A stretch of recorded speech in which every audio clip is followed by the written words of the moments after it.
They say that blood is thicker than water, which implies that bonds we share with family are stronger than those we share with friends.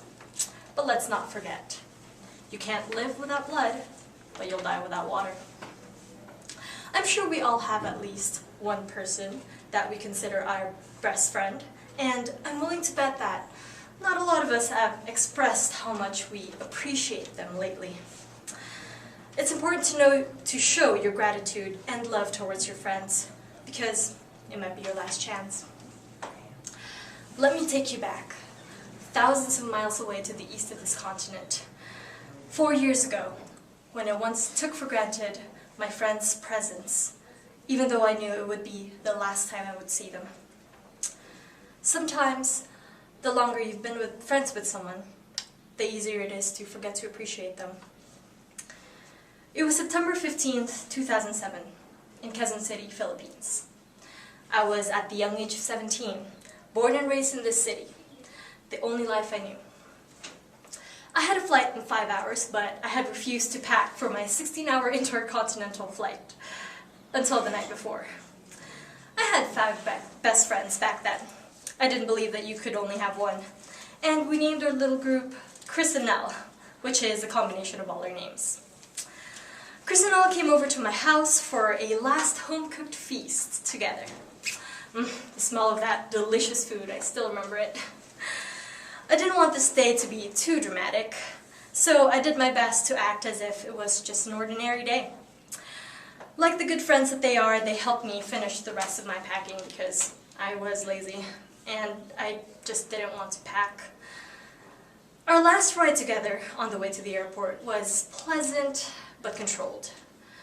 For reasons I don't fully understand, I made a decision to make sure that this parting didn't become a teary, movie-worthy goodbye. I didn't tell them how much I would miss them, how much I cared, and how much I wished so badly that I didn't have to leave.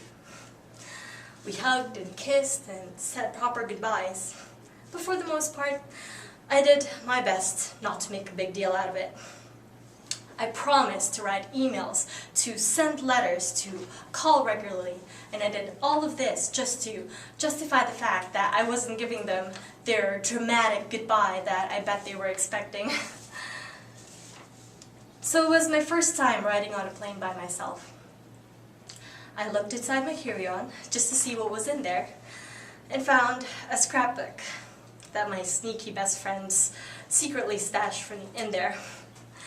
It contained pictures of all of us, of all the years we've grown together, and the wonderful memories, the irreplaceable times spent with each other.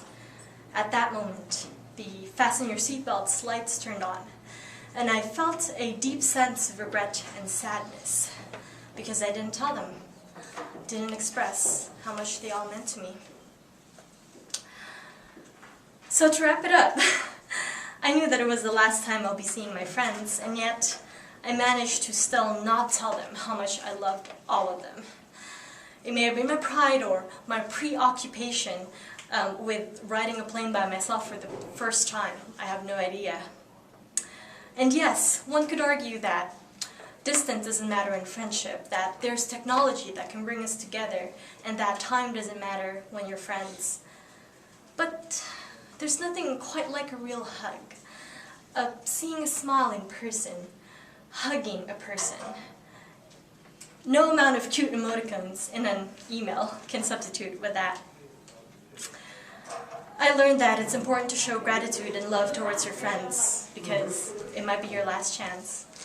Especially if it's your last chance. So, it was September 15th, 2007, in San Francisco, California. 16 hours after my last hugs, and I was alone.